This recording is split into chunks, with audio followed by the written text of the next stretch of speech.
Hey everybody, it's Bust with Battles with Bust number 303. Today we're going to be doing battle with Braum, Yumi, Zoe. And so, exciting deck, fun deck. This deck, if you're looking to put a bunch of stats on the board, this can most certainly do it. This is a very stat heavy deck, and I've been having loads of fun with this in the practice games. And so, what you are looking to do here is load up your elusives with big sets of stats. And so, to deliver those stats to our various units, we of course have Yumi as the champion based way to do it.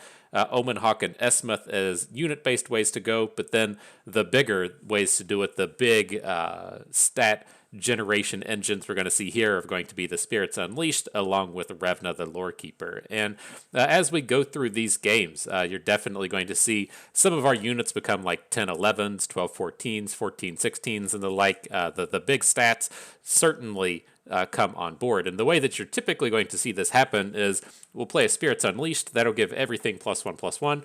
We'll play a Revna. Then that Revna is going to give all the units in our deck +3/+3. So when you add that together with the Spirits Unleashed, the next ones are going to have +4/+4. And then if you manage to play another Revna after that, that 6/6 Revna is now going to give all the units in your deck an additional +6/+6. That will give all the units in your deck a total of +10/+10. And so you have some of these really gigantic units coming onto the board, and that's typically enough to keep your opponent from winning the game just through this big mountain of stats. And so that's what happens when things are going right. The other kind of angles that you'll be looking at this are just, giving a couple of bonus stats to Braum. Braum is extremely happy if we're able to give him, just even +1/+1 so that he can pick on a unit, get the regenerate on the following turn, and potentially get a takedown in the process so he's not stuck at 0 attack. To actually finish off these games, though, we always talk about how the mountain of stats just don't get the job done. We'll have 60 stats on the board. The opponent blocks with a couple of 1/1s and doesn't take any damage at the end of the day. And so you do realistically need to have either some kind of elusive, overwhelm, or rally. And in this style of deck, we are going for the elusives. And so we have a handful of units that can get us there. We have the Zoe up top, the Esmuth and the Sparklefly down below, and then typically Mahiri has the elusive as well. She's typically not on board unless she is empowered, and so we have the angles to do it there. Then we can also generate some overwhelm poros along with Braum. And so that's what the deck's looking to do. Otherwise, we're just trying to stall into the late game a little bit, right? It takes quite a bit of time to get these engines going. If we want to cast a 5-cost spell and then play a Revna, that's a pretty heavy investment in mana without getting any payoff immediately. And so we do have quite a bit of board stall in here between the lifesteal units with the Divine Clerks and the Sparkleflies to go along with the slow them down removal package, if you will, between the Three Sisters, the Harsh Winds, and the Sunbursts. You can occasionally kill off some units with Spirits Unleashed, but it's not ultra common in this less aggressive base deck. Last but not least, we do have some Gift of the Hearthblood in here, a nice bit of cycle, a nice bit of board stall, also boosts all the units and bone clubs within our deck. And so, before we jump into the games, I do think this is kind of an interesting deck and an interesting space to talk about, because if you look at a deck like this and you start to ask yourself the questions like, why do I ever want to play Braum, right? Braum typically doesn't have much space in the Land of Constructed, and I do agree, this is not a super strong best of one climber, but it does have interesting implications in the land of best of three. And so what this deck typically struggles against are going to be the control decks of the world. This is typically a control deck as what we're actually playing, right? We're not very often going to aggro down our opponents. Sure, we can chain together like an Esmuth, Zoe, Yumi draw that elusives through the opponent and closes out the game quickly, but this is typically a unit-based control deck. And as we play against other control decks that are trying to go a little bit slower than us, if we go up against something like Annie Ezreal, we're typically just too slow to beat those. And it's a very polarized kind of matchup in that sense, to where those decks are very good against us. But this does really cause some fits and cause some problems to other mid-rangey decks in the format. If we're playing a deck like Elites that's just trying to throw units onto the board, and then we're able to throw bigger units onto the board, you're able to shut that down quite nicely. You can also run pretty well against things like Pirates. You can run pretty well against things like Scouts, even though those aren't around too much in the format these days. But I think the place where it starts to get really interesting is if we look at a couple of the popular decks these days, like Nora. Nora decks that are so heavily focused in just putting units on the board and stalling. We have a pretty good game there. And also against all the Tristana decks of the world. Very similar strategy where they're loading up on fairies on board and then trying to close out the game with a big Tristana. We tend to have a similar game to where we're loading up units on the board as well, and then able to just be bigger than the opposing units. And so it's kind of interesting, kind of in the space to where, you know, if this deck is going to have a 50% win rate, it's not because it has a lot of 50-50 matchups. It's because it has a lot of 75-25 matchups against something like Nora. And then it also has 25-75 matchups where it's against control. And so it's a really distinct kind of band in terms of what this is good against and what this is bad against, and not so much that space in the middle like a Gangplank Sejuani that's just pretty good against everything. And so let's see how it goes, though. I've been having loads of fun with this. I think it's a pretty interesting set of cards, a pretty fun set of units. There's nothing better than just getting some of those big elusives on the board, swinging for 15, and bringing out a little LOL, bro. Hope you enjoyed that. It's a good stuff. Let's find us an opponent. Get the cats going. And that was the important thing. I was looking for the cats in the game. To the best of my knowledge, the best of my memory, there's only really two. I think there's Yumi, and then they did print a card here recently that was... what was it? It was like a P&Z card that if you create it, it gets some kind of stat bonus or something, but I don't entirely remember what that was. But let's see how this goes. We're up against the Nocturne Callista. It's not playing the Noxus cards like we like to do, but we don't have a particularly good start against it. I was mulliganing away units looking for a way to just get a unit that can block a Fearsome, and we didn't come up with anything. Like, Yumi can get there eventually, but as you're up against this particularly aggressive Shadow Isles deck, you're not really looking to get much business done with Revna. She's just so slow. But if opponent has a real turd of a draw here where we could just get this complete shutdown on turn 3, this is the kind of game you can win. You know, this is why those win rates never show up as 100%. If we're going to come into this pretty bad matchup, get a pretty bad draw, and have things go like that, that's pretty sweet. Man, it's too bad we didn't stick around for this onlooker. I was like so stoked with how that turn went, and now that he got that 6 damage chunk in, it's quite a bit worse for us. But Braum is still good here with the unit on the board. He can challenge down the onlooker and give us a potential fearsome blocker, and so I don't have a ton of complaints in that sense.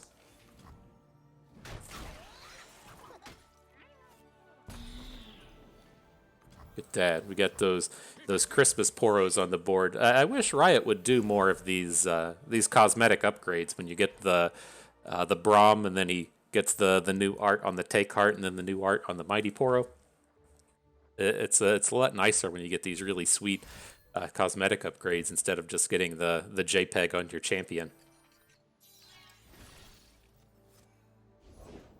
But with this game here, I'm looking to just get Yumi on the board. Man, maybe not. We can get out of this turn with 3 sisters. Once I realized that Yumi was just going to trade, it doesn't feel nearly as good. Oh, when they just doesn't attack? Sweet. I'm definitely on board with that. Just give me all the time. If we can get a wide board here, that's all we really need. One of the kind of bummers to this, though, is all these Revnas are in our hand. You can see our units are getting big, right? Babbling Bjerg is coming in at a 7-8. You would ideally draw one of these Revnas after it has that bonus. So she would be, say, a 6/6 in this space and drop a much bigger stat line onto our opponents. It's okay, though. This is going good. Is he playing Mistrite just for the stats here? Interesting.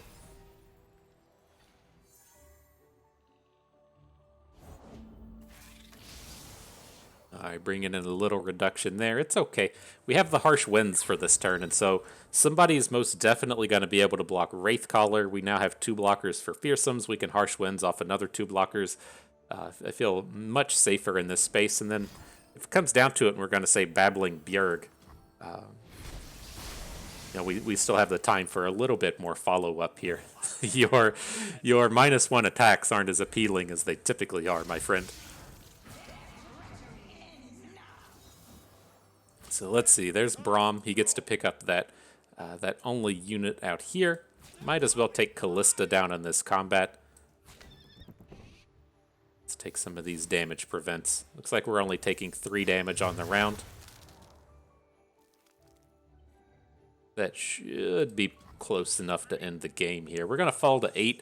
We'll have to stop and think a little bit in terms of using cards like Three Sisters. The worry you have to start coming up to now is like, am I going to die to the Harrowing?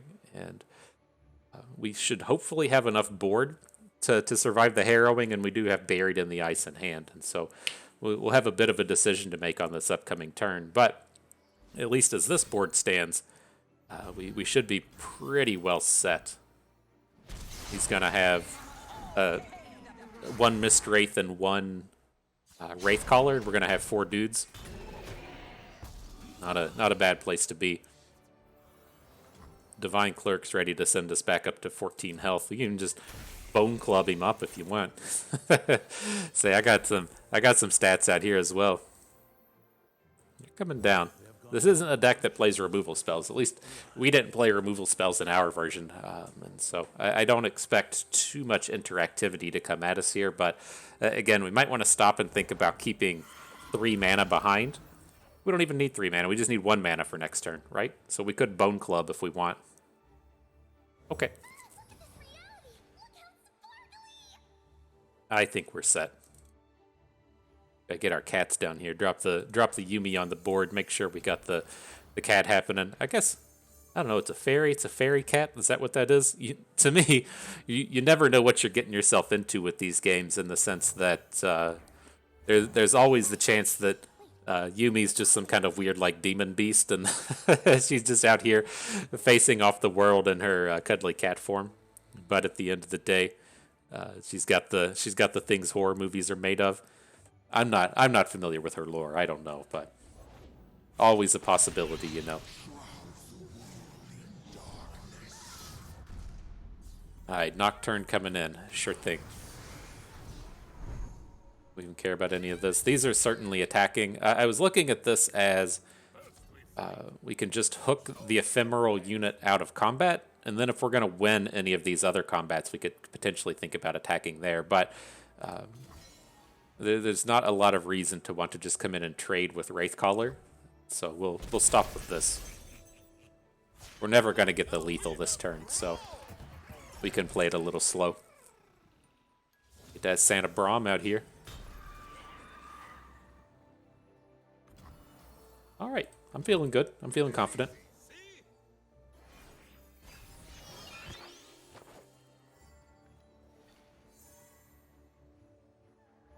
Many stats among us. This can't go wrong, right? With only 6 mana back, there shouldn't be anything that he can do here.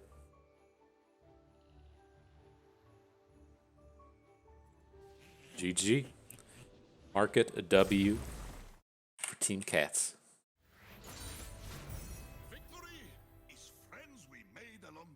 Victory is friends we made along the way. So true, Braum. So true.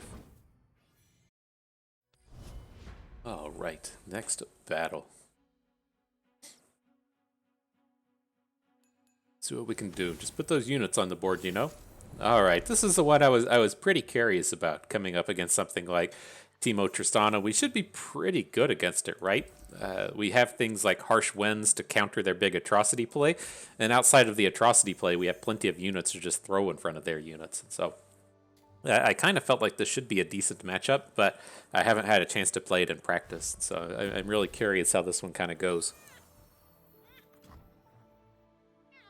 Not the greatest of starts. That's until you go to turn 3 and you drop the Divine Clerk Bone Club combo. that's what it's about, am I right? And so I think we want to drop the Clerk here.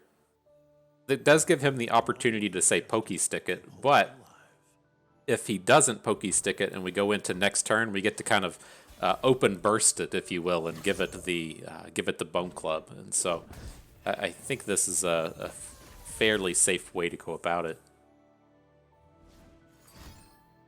That's kind of lame, dude. Who does stuff like that, man? Quietus. It's at least not as bad as it used to be, you know.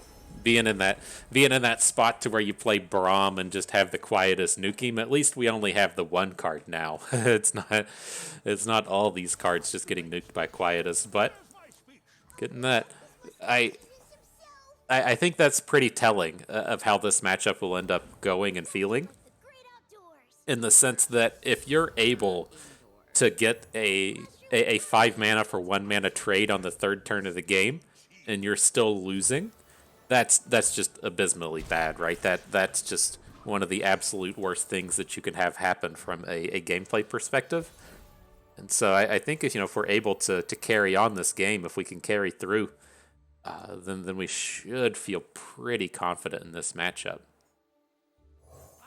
But not quite ready to get the Bone Club down. Interesting thing here, at least with our deck list, if we're playing Babbling Bjerg without having any unit boosts on the board, it's going to guarantee that we draw Ithid Stairs. Ithid Stairs is the only 5 attack unit in our deck when we don't have the stat boosts. And so he's a pretty interesting unit here since he's really good at AoEing away all of the opposing deck's units. Sure.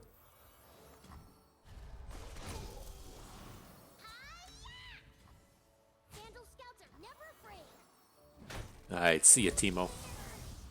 Not too worried about keeping Zoe on board. Like, it feels like we should have a better late game than them, right? As long as they're not hitting us to the face with atrocity, I think we're good.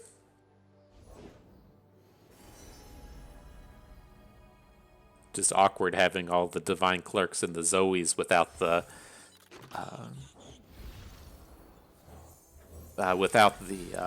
bonus stats on them just yet. Alright, no Quietus, though. That feels pretty good. That feels pretty good. Or at least he hasn't played it yet. I think we're safe from it. And it just goes so far in terms of helping us not die. Do we even want to attack? It's only gaining us 3 health here, and I'm not really worried about killing any of these units. Let's just keep him behind. Like, I don't think he's super important here because we have 2 more copies in hand, but we're in this kind of space to where just trading out units with the opponent, he doesn't really care. He's just gonna immediately refill, and I feel just like dropping the stats on the Clerk plays into what he's trying to do, because then you run into problems like we just saw there, right? Say we attacked with the Clerk, he blocked with the Squeaker, got it down to 2 health, and then at some point in the future, if he wants to play a Hate Spike to stop a lifesteal, it's much easier to do when the Clerk is already damaged.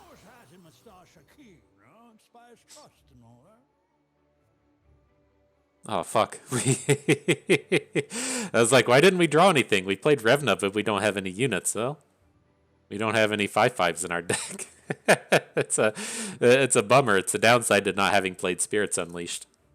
But I think we're still okay here.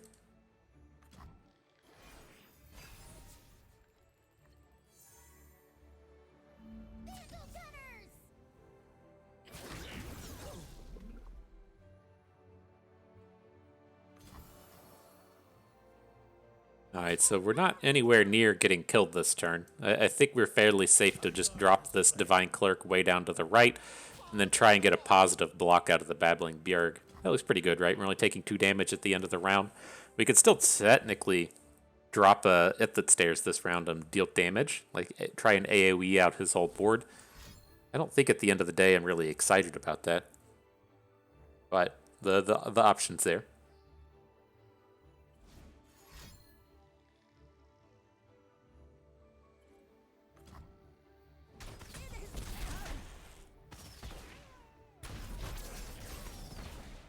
We do have to watch it though. It can be a little dangerous setting up turns like that.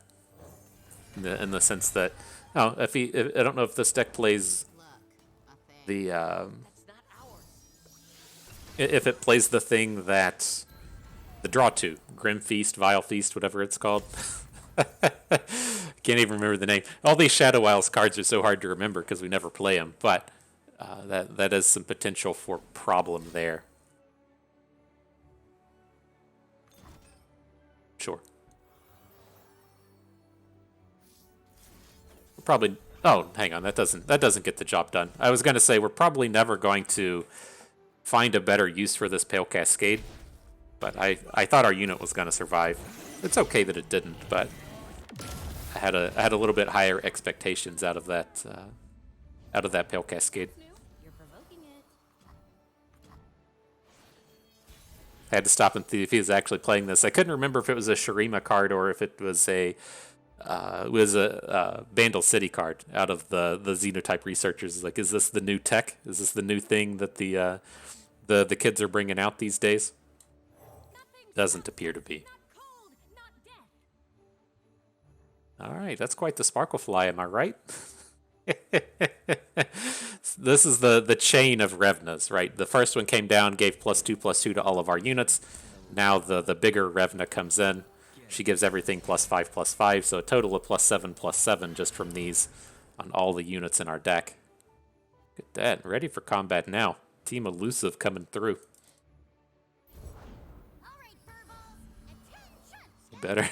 You better turn up, Teemo. You're on blocking duty now. Okay. Feels a little bit better. Oh, he hit the elusive husk as well. Not bad. But it does feel a little better having both of these big life steals onto the board.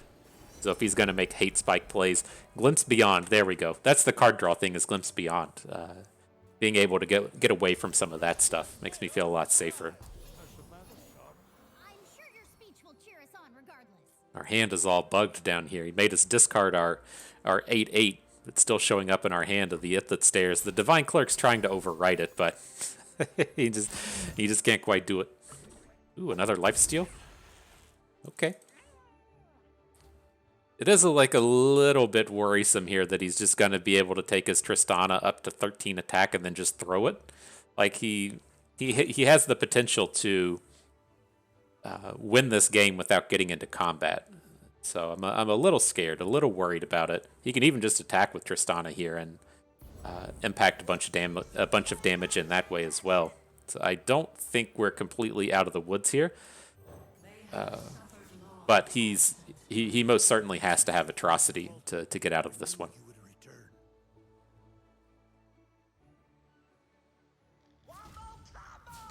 Wombo combo.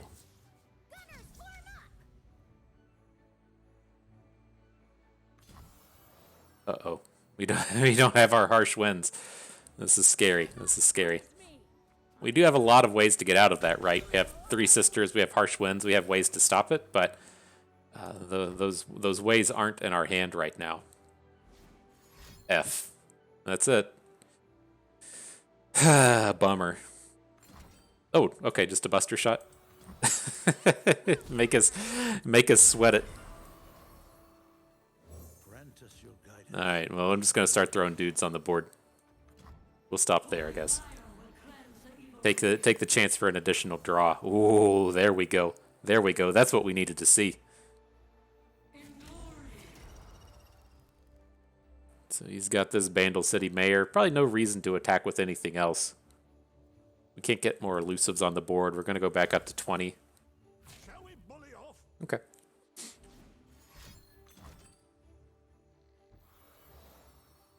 Sure.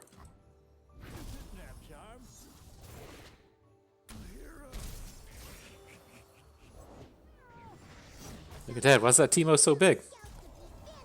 What'd he do? All the Xenotype researchers hit Teemo. Not bad, my friend. Not bad. But we're okay here to just play everything out. He doesn't have any cards left in his hand. Even if he did, if he still had one card behind, we would still have the mana for our Harsh Winds. So we wouldn't have to worry about an atrocity kill. I think we're good to go for this game now.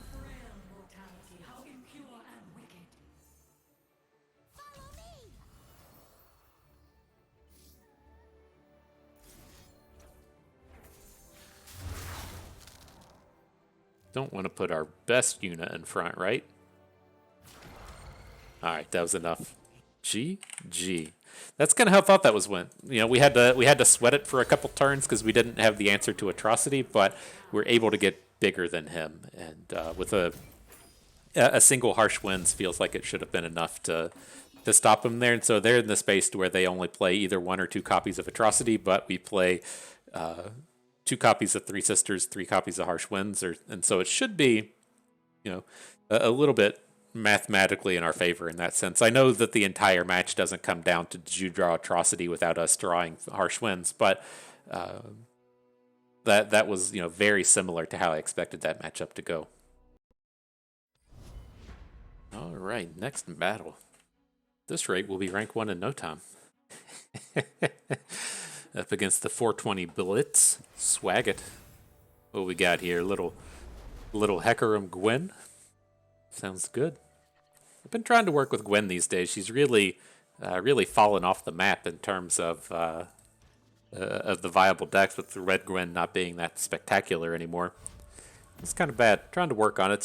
She has such a powerful kit that I can't imagine she'll be locked out of the game forever, but it's odd not seeing too much of her running around.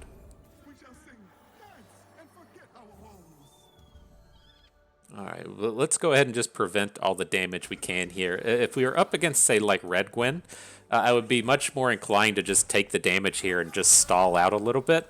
But it's because that deck just has like so much longevity to it in terms of being able to throw down an opulent foyer and then rally and rally and rally.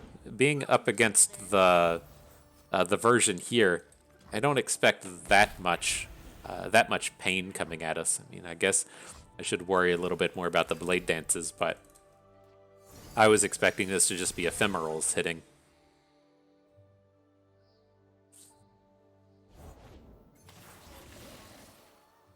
Interesting. So it's like they're going to be coming at us with both the blade dances and what's his name?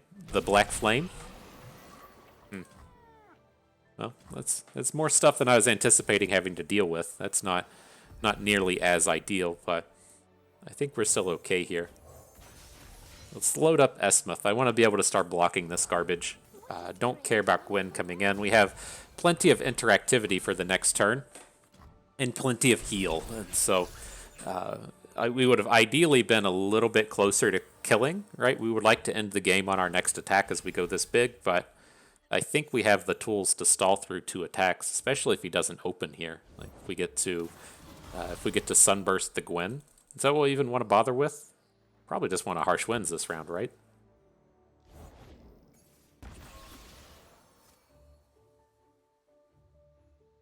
So he's going to attack. Another Shark will come out, so he's going to have 5 attackers. We can put Zoe in front of Ribbon Dancer.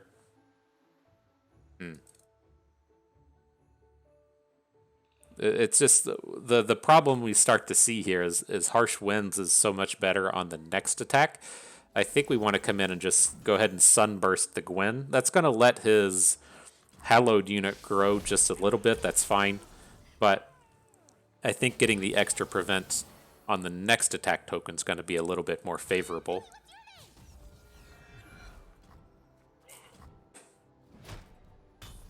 Right, because we're not killing on this upcoming turn. We could play something like Gift of the Hearthblood to help stall a little bit, but not the strongest of place to be. Trickster's good though. That's just lethal, right? I did the mathematics on that. We got 12 coming out of these.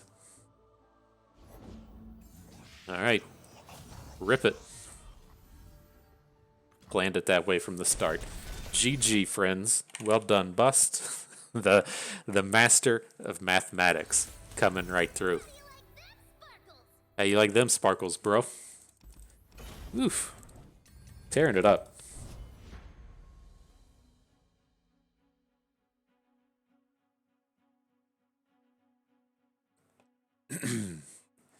Not bad. Not bad. The same number of wins we got with our Annie Jen in the previous in the previous video, playing in the Daily Rumble with Annie Jen Katarina. Spoiler alert: it didn't go that well. I still think it's okay. I still think that's an okay deck to bring to the champions in the limited daily rumbles, especially if you're worried about time. So, all right, though, on to the next one. Up against Talia Ziggs. See what turns up. It Stairs is interesting in this match. It's like they're playing a landmark deck, and so it does seem kind of appealing to have access to it, but there's never really any landmarks that you're looking to kill coming out of Talia Ziggs, and so it's a bit of a bait. I wouldn't hang on to it anyways. It's a 8-mana card in our opening hand, but it is kind of interesting to think in the sense like, okay, I'm playing against landmarks. I'd probably want landmark destruction, and you're like, actually, you don't. You know, you're not really looking for that.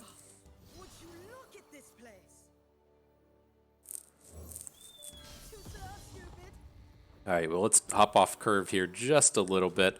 I wanted to hopefully get the Esmuth down and start boosting all the stats everywhere, but doesn't look like that's going to be the case. Let's lead the way with Yumi. We'll have to watch ourselves here for quicksand. Like, if he comes at us with a rite of damage, whatever that thing is called, then sure. That's okay to trade his 3 mana plus probably a mana gem for our 1 mana Zoe, but I don't want to just attack her into a quicksand. That would be a disaster.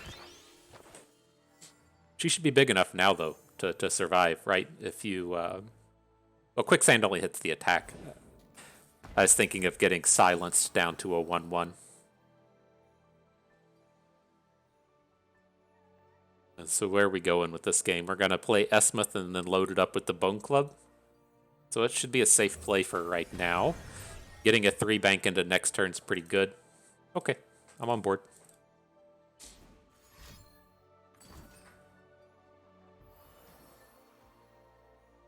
Less ideal.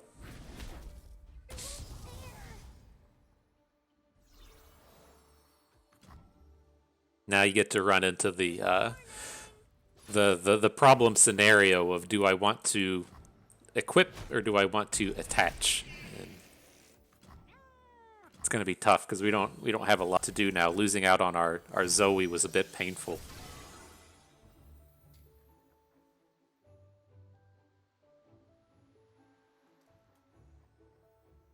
All right, well, I think we're going to go for the Omen Hawk, and then we'll put Yumi onto Esmuth. I think I prefer to have the Yumi growing on Esmuth, and then next turn we're going to look to be playing like a Harsh Winds, most likely.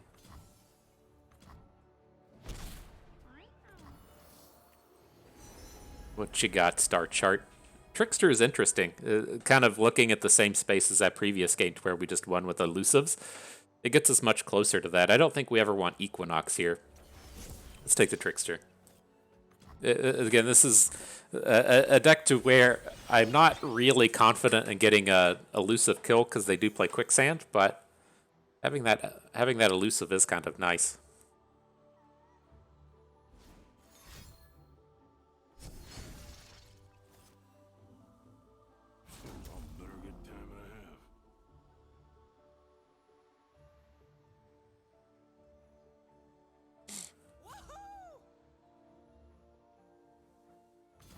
So deal 3 damage to anything, right? That's where his nastiness is going to try and go. And so if we look to 3 sisters and go for +3/+4, that'll take Esmuth up to 10.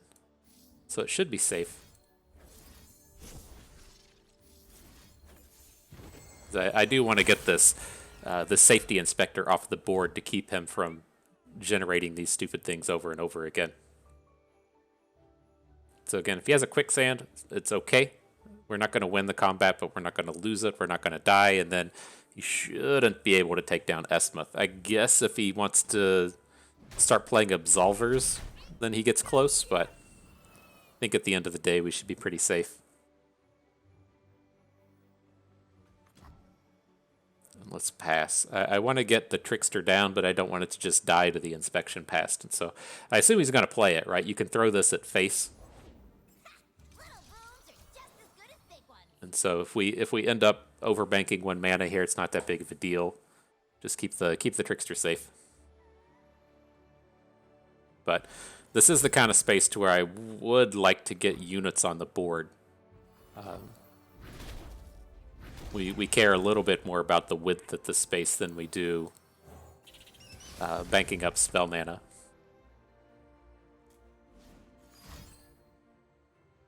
Bomb is dropped. Unfortunate. Just a classic case of the have-em-alls.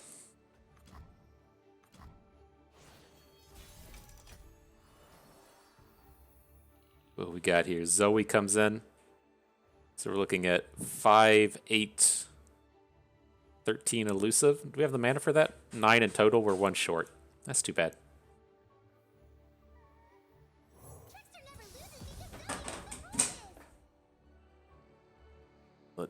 Move, cat. Jesus. so many struggles with the cats. So what do we got here? Are we even going to attack this turn? That's what it starts to come down to now, right? He's still got that quicksand mana behind, and we can build up. Like, we can get Revna on board. I just don't want to attack into a quicksand and have it go bad, and so let's add her. Divine Clerk, very interesting. I wonder if he ever tries to open attack on us next turn. Another removal, of course.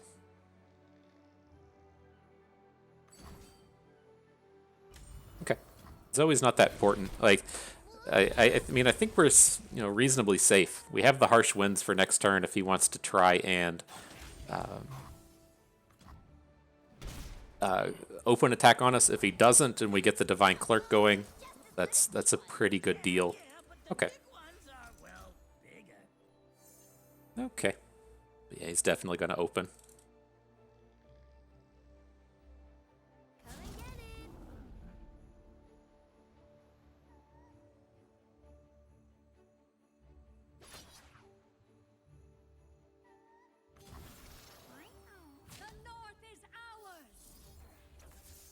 So what you hitting this for here? -3? That's not that bad. We're gonna take 3 next turn. That's fine as well. Wow, that's pretty bold. When you're going to attack us down to 6, you've got 3 burn on the board, and then you're just killing off units. Wow. Now, how do we go about this the most safely? Like, we have to get this clerk on board. It currently dies to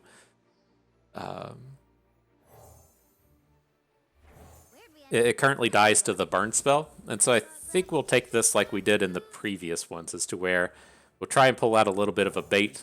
Doesn't seem like he's taking it. We'll get the clerk down now. I mean, I guess he's already played 1. It's a little bit more challenging to have 2 of that big burn spell, but I do like this space of trying to get it down as the last card, and then next turn opening with Bone Club to try and give him max stats. I guess the thing we have to watch out for on this next turn is we're about to take a bunch of damage off these landmarks. And now, we have to just open attack here, right? Well, we don't. Yeah, we do. we can't outburst this Ziggs play. So I'm just going to play the thing now. That ensures that we don't just get blown up, and then we can attack with our guy. All right, dude.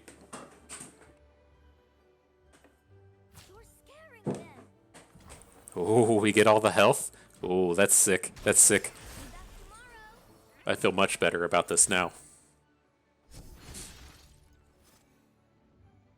So we probably just want to bank into the next turn. How much are we gonna take? We're gonna take like 4 right from the get-go. We'll have 10 mana. Let's add the dude. And so with the 10 mana, we can both Harsh Winds and play Mahira if we need to.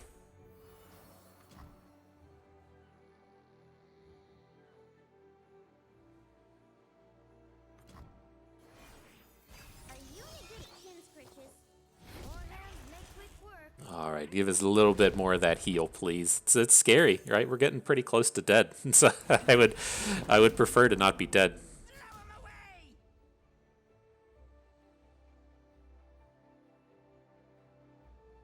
All right, how are you gonna handle this, bro?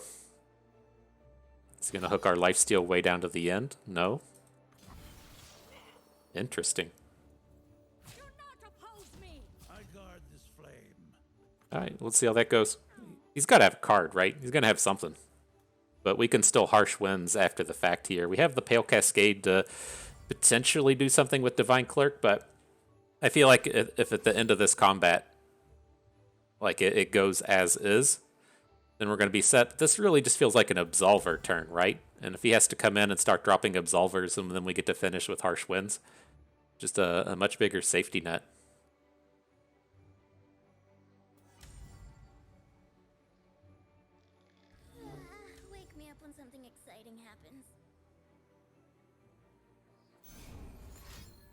There's the Absolver.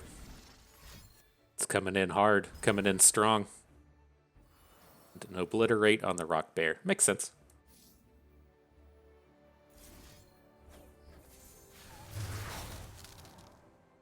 So we'll take 3, take 2, take 2.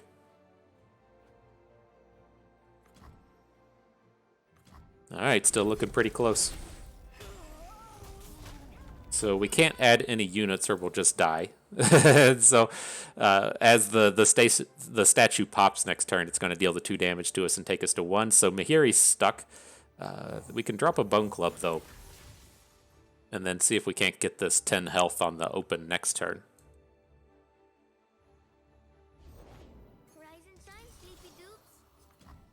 Okay.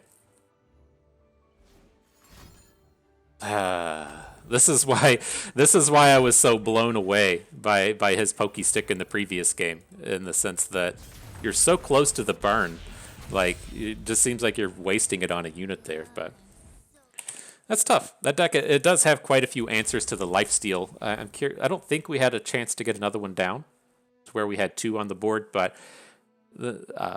between quicksand and those sacrifice things, they do have quite a few ways to get around that. Nonetheless, GG, my dude. All right, next battle. So the kitties, man, the reason we're here with the kitties today, it was tough, everyone. I do love my kitties. I talk a lot of trash about them because they're very dumb, but I'm a big fan of the kitties. But I had one run into my garage the other day. Random kitty, not one of mine. Just a stranger kitty coming at us. And here, this is Zig's deck. This is the Ruinous Acolyte deck. It was like very, very clean. It was kind of hefty. It was very friendly. And so I assumed that it just had an owner. It didn't have a collar, though. And so I held on to it. We kept it around the house for a day. And then I took it to the vet the next day. And they checked it for a chip, had a chip. It's like, that's fucking awesome. And so they're like, well, we can't tell you who the owner is, which makes sense. But we'll try to call him. They tried to call him. They couldn't get a hold of him. And they're like, okay, well, you can take it to this place where they put the chip in, and then they'll just take it. They'll just take the cat and give it back to him. And so I call those people, and they're like, no, you can't just bring it to us. So I'm like, okay, well, that's cool. And they're like, well, you got to take it to this other place. So I say, all right. So take it to the other place. They accept said kitty and then they they scan it, they see the chip, they say, cool, we'll call the owner. They call the owner, they don't answer. And they're like, well, here's how this is going to go.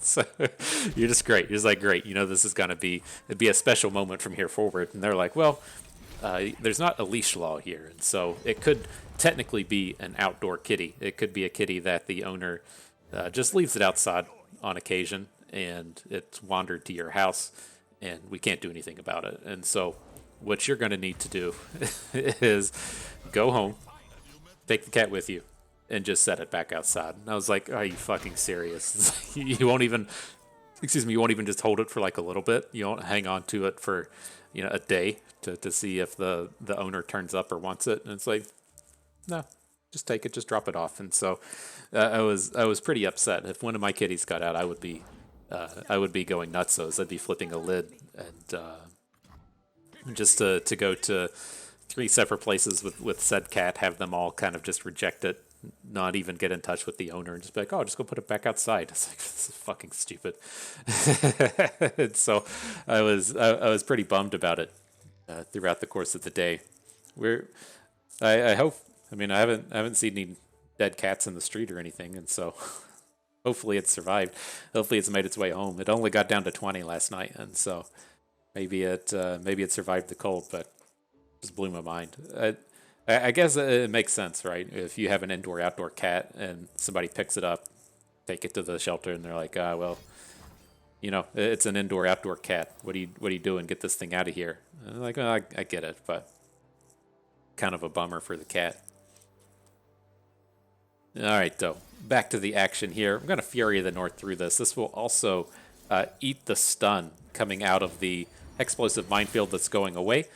So we'll still have the Sparkle Fly for next turn. It feels like if we're able to go into this next turn and Bone Club up the Sparkle Fly, just gain a bunch of health, we should be able to outrun the things he's trying to do here. Don't want to play any more units, though. I don't want this Waste Walker getting up to being a 7/7. If he has tricks here, that's fine. Braum's not super important in this space. We're going to be running through this game with our elusives. Look at that, Santa Braum coming in. There's so much kitties, though. I even I did a what are they called? A daily rumble a couple days ago. I was so distracted. I had that random cat just hanging out, and then my cat kept trying to sit on my feet, and I hate it when it tries to sit on my feet. I get so upset, and everything about the run was just going poorly, and so I scrapped that when I got rid of it. We made another Annie video, but it was tough, man. It was tough. Life comes at you hard sometimes. So what are we doing here? We want to gain as much health as we can. This is another spot where, you know, we have to worry about a we have to worry about a quicksand rolling in. If he kills off our Zoe or our Esmuth, I don't really care. The Sparklefly should be able to survive the round. There's what we needed. That's what we needed. Just gain that 1,000,000 health there.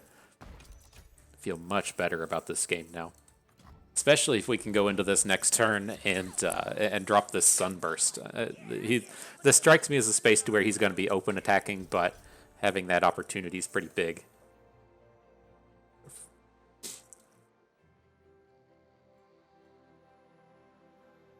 Can also, if he doesn't open, we can look to say Star Chart, see if we hit a Celestial Stun, the double stun thing, whatever it's called. If we hit it, great, we can play it. If we don't hit it, then we can Sunburst afterwards.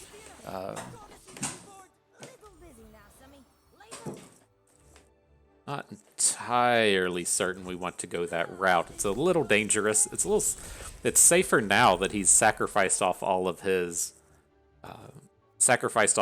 landmarks, but I mean, I think we're good to just Sunburst away his big unit and then shut down whatever with the Sparklefly. The Sparklefly can get in front of Ziggs. I don't think he's going to be dealing any damage this turn, and so I feel pretty safe at this point. Again, we can throw away Zoe, we can throw away these other units. They aren't critical to what we have happening here.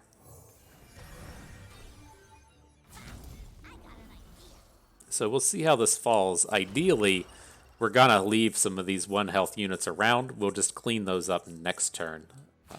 So where are we at here? -4. All right, let's block 1 with Zoe. Only -1 now.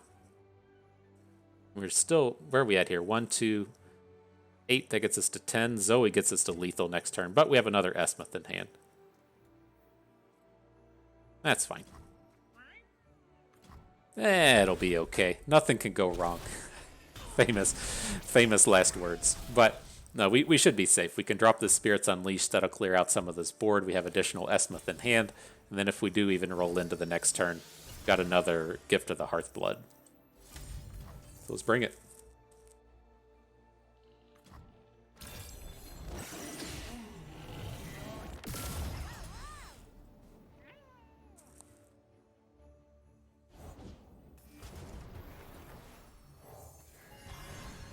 He hasn't just given up. And so I guess there's a reasonable chance that he's going to be coming at us with quicksands.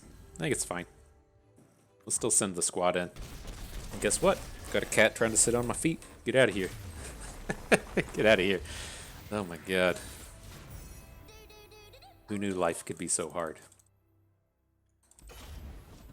Not bad though. Not bad. Mark it a W.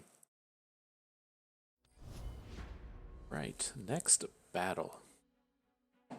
Good stuff. Not a bad run with this deck. If you want to if you want to check some of our recent history, we went a solid 1-7 with the Yetis deck here recently, and then 3-3 with the Annie Jin. And so to get off to this nice 4-1 start with the Yuumi deck is pretty cool. Trying to meme it up a little bit and actually having success along the way. That's the way to do it.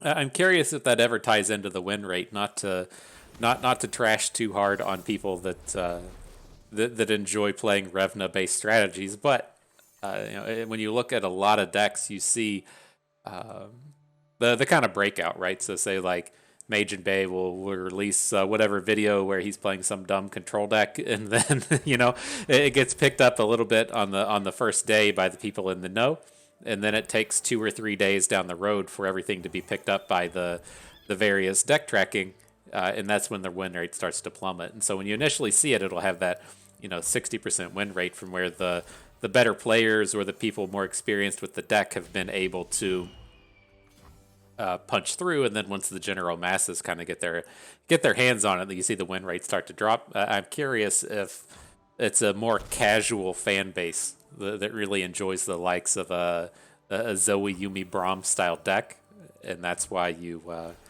don't see the high profile win rate. I think it was sitting at like 46 or 47% or something as that LOR master thing was at the top. But here, not bad. This is a kind of strategy I wanted to talk about to some degree, as to where if you're wanting to cast the turn 3 Spirits Within, then you only get to spend 1 mana along the way. And so along the way, we did have the opportunity to add in additional Omen Hawks and the like, but if we're wanting to get that big turn 3 Spirits Unleashed, then we can only play 1 mana worth. And it worked out reasonably here. I'm happy with how that's gone so far. Now the question is going to be, do we want to get Yuumi on board? And if we do, are we happy with her being on a non-elusive unit? And I think we need to be pushing in, but I don't think our units like our units like Omen Hawk or Divine Clerk are really going to be getting in a lot of damage. It's just a deck that floods the board so easily. I think we can look to say just get the Sparklefly in this turn and then start going for Yuumi on a following turn.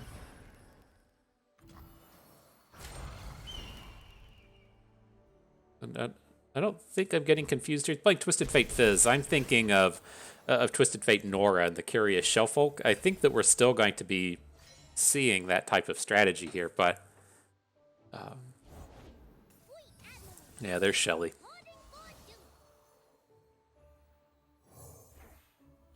Got this cat. I don't know why. I don't know how many times I can kick her until she'll figure out you can't sit on my feet. Move. Ooh, she's mean mugging me. She's eyeballing me. You'll get that look from the cats on occasion as to where, If I was maybe 30 pounds bigger, I'd fucking eat you. What delightful little creatures these are. Alright, but where are we at, though? He's got Shelly on board, and there's not anything we can do about it. I'm not super excited about this state, but we can continue throwing down the elusives. Maybe we can get a decent Pale Cascade going here. That's where we gotta stop. I don't think he gets Shelly involved in this combat. It's too dangerous. The core of the deck is all tied around that unit, and so losing out on it is too much. But I'm going to see if we can't Equinox. He let the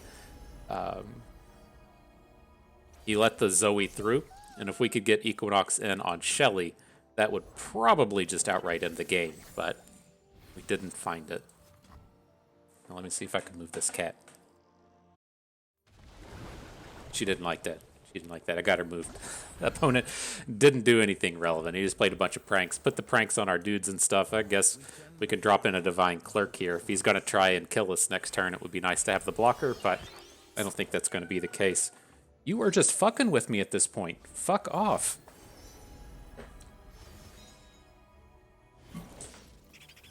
I need a spray bottle. This is disaster mode. Everything just failed about the play I just tried to make. I thought, well, you know, if you spray them with water, that typically gets them to change their ideas. So it's like maybe if I just pour some of my water bottle in my hand and just flick it at her, that'll get the job done. But I just got a bunch of water on the floor. Is basically all that just happened. Alright, though, what's going on here? We drew the Sunburst, we're killing the Shelly. I'll try to focus back in, get this distraction of a cat out of the way. Bring in the Trickster. He should be pretty shut out of getting into combat.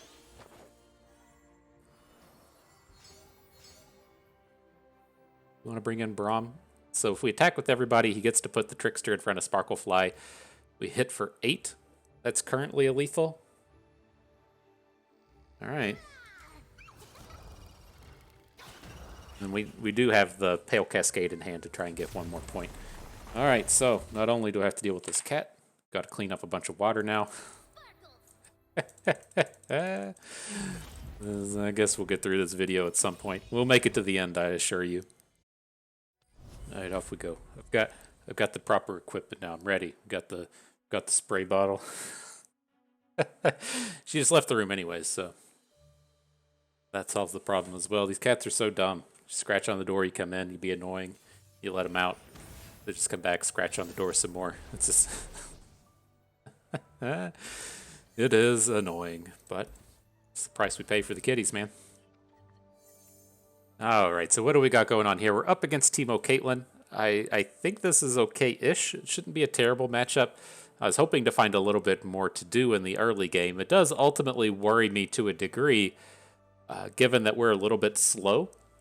So they're going to have time to come in and set up a lot of the puff cap and flashbang things, and then we do play a reasonable amount of card draw between things like Revna and the Gift of the Hearthblood, and so I worry about this matchup a little bit, especially when we don't have a very fast start. What do we got? I'm not amped about dropping Esmuth. This like one Teemo isn't that much of a problem, but if we drop Esmuth and then he has a Mystic Shot, that is a real problem. And so we can put it down now, since he's tapped out for Conchologist and we can Pale Cascade next turn, but I didn't want to just open with Esmuth and have him pop it with a Mystic Shot.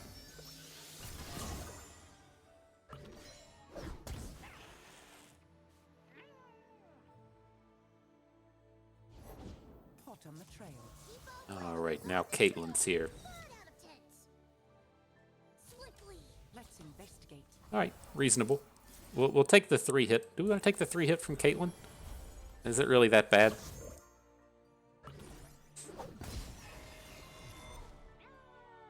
You falling to 14? And we don't have that many puff caps. There's only 3 in our deck at this point. Okay. It's like after this turn, things should smooth out a little bit in terms of being able to answer his units and stop these combats from Caitlyn. I mean, just being able to harsh winds on the next turn should ideally be enough to cancel out everything she does.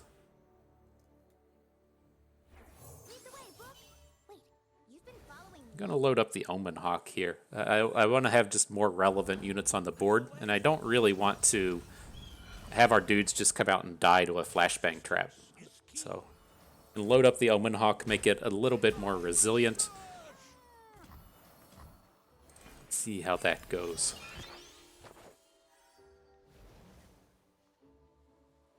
I definitely feel better now. We'll go for the harsh winds here. Oh, he just passes. Nice. Not what I was expecting to see. Figure you 1-1.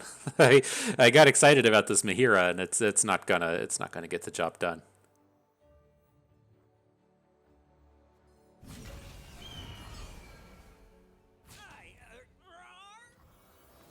Wow, surviving it all. Well, let's draw the cards before things get out of hand. And oh, look at that! That stairs is quite interesting. We can nuke our own board at the price of nuking our opponent's board. That's fairly tempting. Like, I think at this point, I mean, I guess we can still safely draw cards, right? We should technically just be taking like 1 damage a card draw. He's got 30 puff caps in our 28 cards. I know that's not exactly how it works, but it's close enough. It says, uh-oh, that giant at the stairs is looking to end the game.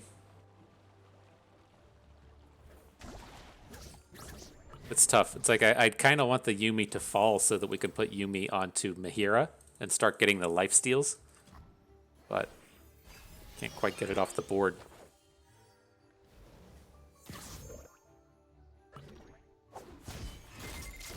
Closing in on the mark. No backup needed. No backup needed. All right, Caitlyn. This is scary. A little scary. We're at 34 puff caps with 27 cards.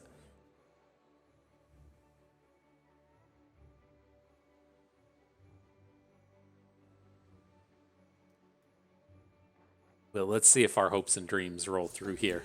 Here comes the Caitlyn. There is a chance things can go wrong with Caitlyn here, given that if he plays something weird like a stress defense to give her a point of attack, then we can have this combat actually not fail, but she can deal a bunch of damage off of her ability. Doesn't happen though. All right, well, let's just start clearing the way. I mean, it feels like we should be safe in the sense that, again, it's like we're at like a damage a turn. Shouldn't take too much puff cap damage here. Ooh, that's brutal, though. I was not counting on Ava Achiever coming in.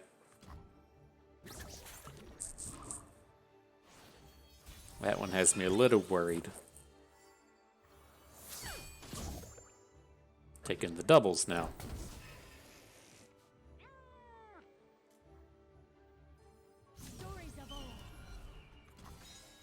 Alright, well, let's see how this goes. Yeah, this Yuumi unit's just never gonna die, right? Never gonna die. This is a real bummer. Like, I feel like if we just put the Yuumi onto Esmus, we would have ended the game at this point. I thought we were gonna be in a space to where we were just gonna have to block with everything. And I felt like that was a little stronger, but this has just been complete disaster mode. Getting getting the Yuumi onto the wrong unit. Alright. Well, maybe we'll get Mahira on the board and then be able to Three Sisters her at some point. It's a very tempting target for opponent to just kill, but doesn't seem like he has it.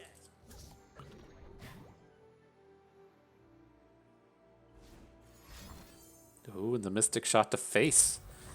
Alright. Bold moves, bold strategies coming in. Let's see if we can make it through. He just has to be, like, not attacking at this point, right? Alright, there's 2 damage.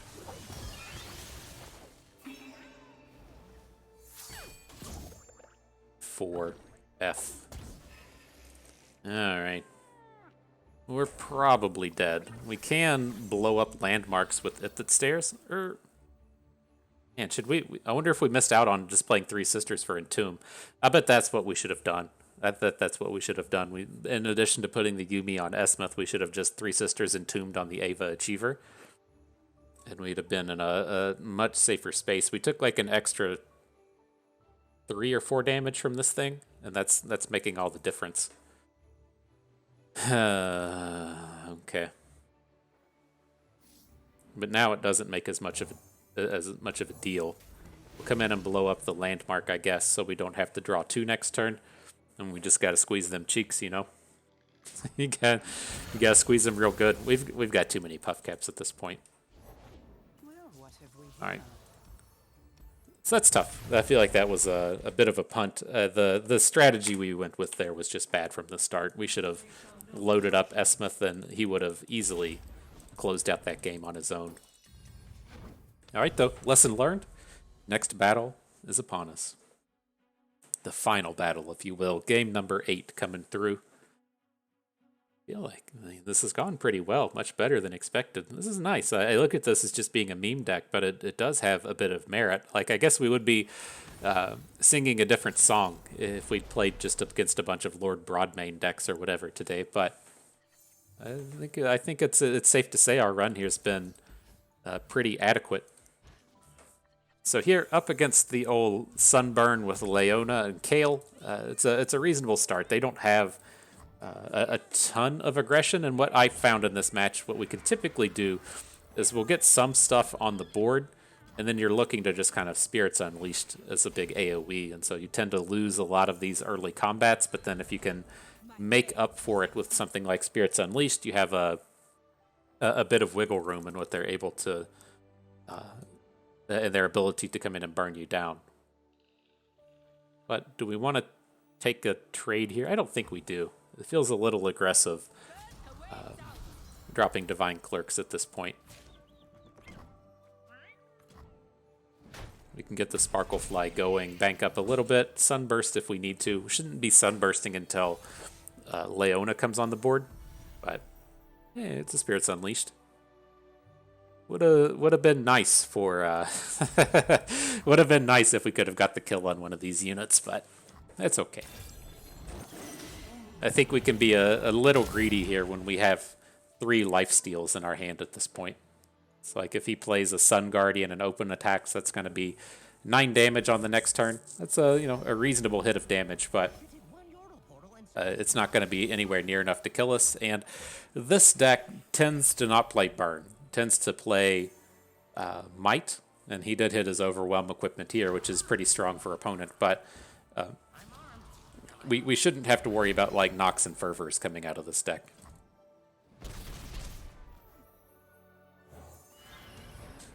Alright, so Sparklefly comes in. I'll drop a Divine Clerk. We'll drop Yuumi next turn onto Sparklefly, and then our Yuumi is giving these 6 attack life steals. Should be in a pretty good spot. Tend the fire and hope for her return. The downside with this round is he's able to play Leona. So if like we put Yuumi onto Sparklefly and he hits us with Leona, then we're going to be in a terrible bind. And so maybe we just open.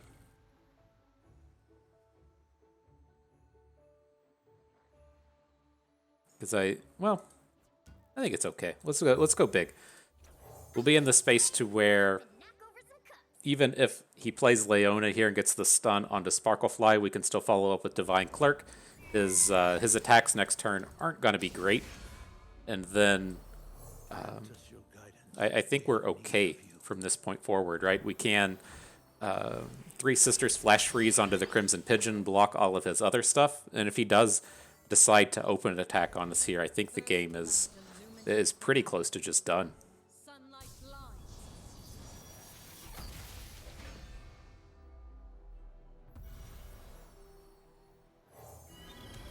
So he gets that. We'll play the fresh Sparklefly. We're still going to have this Flash Freeze Three Sisters onto the Pigeon.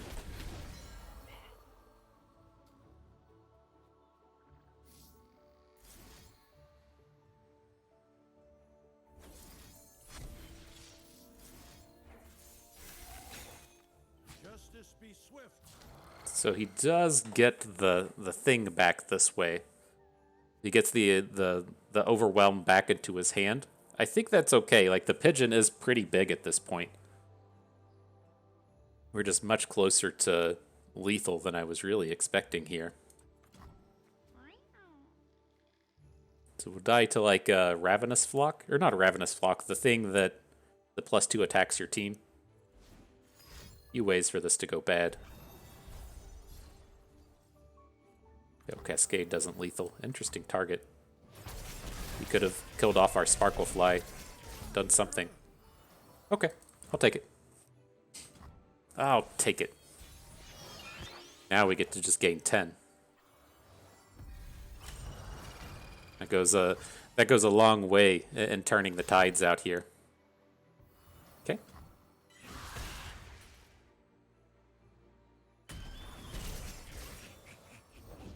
Warriors of the Raharak, our time is now. We'll follow you to the edge of daybreak. We'll see where that gets us. If he gets overly clever next turn, like if he decides he wants to play Fish-a-Whack and we get to Buried in Ice, we're really close to lethal. So I don't entirely feel like we'll get there, but I mean, if he drops in a Leona and then we Buried in Ice, that's pretty big. We'll follow you to the edge of daybreak. I think we just gotta go for it.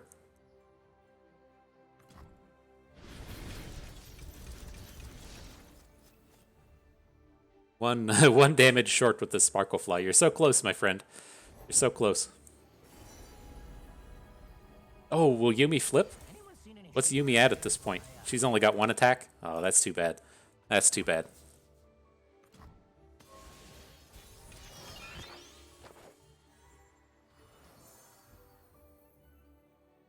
The light still burns.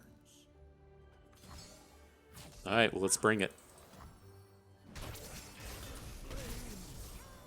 Back up to 20. 1 short of the lethal. Sad day for that, but I think we're in pretty good shape here. Prowling Projectile's not that terrible. He's got a bunch of 1 health units out here. I know the Leona had 1 health and she was dispatched, but he has at least 1 more 1 health unit in the mix here we can use with the Prowling Projectile. That I think we still wanted to open there. Like, attacking with the Divine Clerk probably wasn't that great. Right, we're in this spot to where he's got the completely full board, and with the full board we can't fill our board out, and he could fill out his. And so making trades there isn't that great for us. Should have probably left the Clerk back, but I think we're still relatively safe.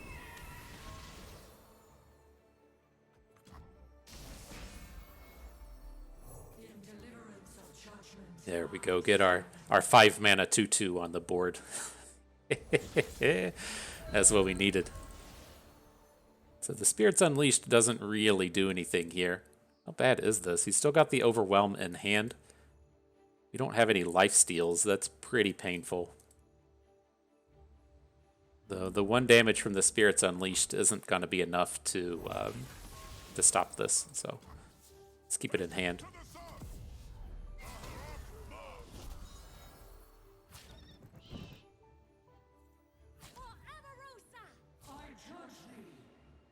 Is that going to be enough, friends? Is that going to be enough? Tune in and find out. All right. Not dead. That feels pretty good. Not dead feels good. That's lame. I don't know. I don't know if we missed something along the way there, but I don't think the Divine Clerk would have been enough to help us survive there. But that's not a terrible match. That's a space to where games like that will happen frequently, to where we're able to get much bigger than the deck that's trying to just be the big deck, the big unit deck. And so you do find very similar boards to that, to where you'll have Yuumi loading up 1 unit, and then Revna pops and grows something else, and then they don't have nearly as much strength on the board. The way that they're typically able to finish off the games is not like that one, to where they're just bigger than us and dropping stuns. It's the stuns that typically get them through the game. So they'll have a Leona on board. She'll be flipped. They'll drop a Sun Hawk, get the double stun. That takes care of your 2 big boys, and then they can typically attack around you and rally. So, I mean, they have the ways to do it, but it's certainly not a bad matchup. But nonetheless, interesting day, interesting set of games. I really like the space where this turned up because it did show where a lot of the potential positive matchups are for this. Now, I am not entirely certain that this build is the way that it should be. It's so tough with these Targon Freylord archetypes because the champions, they aren't bad. Like calling the Targon champions and the Freylord champions bad is not the right word for it, but they don't really synergize well together, is more along the lines of where this is. We talked about this a little bit when we were looking at the Champions Unlimited format, right? To where you initially think of the format and you're like, oh, cool, champions are so strong, I can play this deck with like 18 champions in it, everything's going to be great.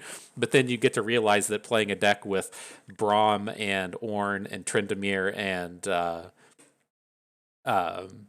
Anivia together, they are powerful, but they don't really synergize. They don't do anything together, and so that's the space you kind of run into with this style of deck. Is I feel like it's not really directed enough. I feel like it wants to be an elusives deck. Like you get your kills and you get your strength out of all the elusives, and so you tend to want to start moving towards like, why aren't we playing Winged Messenger? Like Winged Messenger should fit in here pretty well.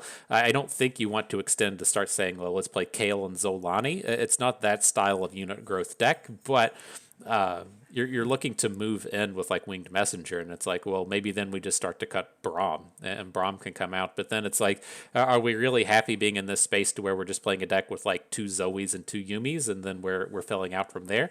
Maybe that's actually okay, right? We've kind of seen with the Yetis deck and Bone Club Darius and the like that you don't necessarily have to play the full set of 6 champions, but that's where it feels like this deck is really pushing, as it wants to be elusives, and with those elusives, it's looking to have all the stat growth come after that. And so that's where I kind of lean with this. I don't think you want to play 3 Zoes. You definitely don't want to play 3 Yumis. Braum could go.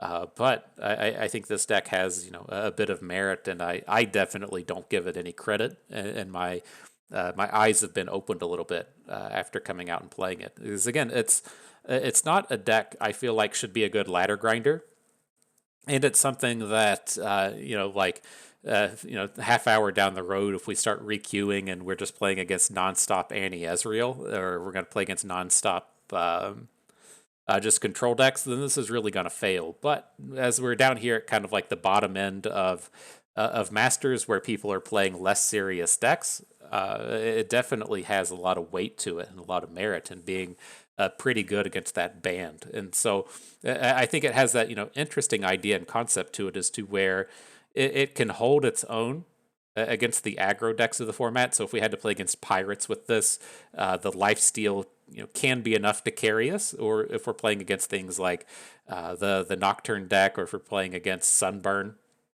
we do have the tools to survive against those. Those aren't our prime matchups, but they're winnable. The place we're wanting to be is that kind of middle band of playing against things like elites and decks that are just looking to put stats on the board. Those are all good, but we do get murdered by the control decks of the format. And so if you're able to be in a space to where there aren't a lot of control decks, or what's interesting to me is if we're just playing best of 3, and a lot of our best of 3 strategies tie to just banning out the control deck, I could definitely see this actually being a realistic best of 3 option. And so the strategy that we kind of took to the Runeterra Open tournament was, we didn't expect there to be a lot of triple control decks or triple control lineups. And so if you don't expect that to show up in full force, it's typically going to be like 3 good decks that turn up. And that gives you the kind of space to where, if you're playing a good decks lineup or a balanced lineup and only have 1 true control deck in it, you can just ban that out, and then this deck should have a chance to shine.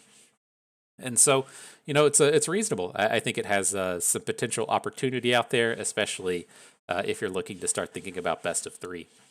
And so, not a bad set of games. I had fun with that. I hope you did too, because that is going to do it for us today. And so, hope everyone enjoyed the video. Hope you maybe learned a thing or two along the way and had a good time watching. This is Bust and me. Thank you for being here.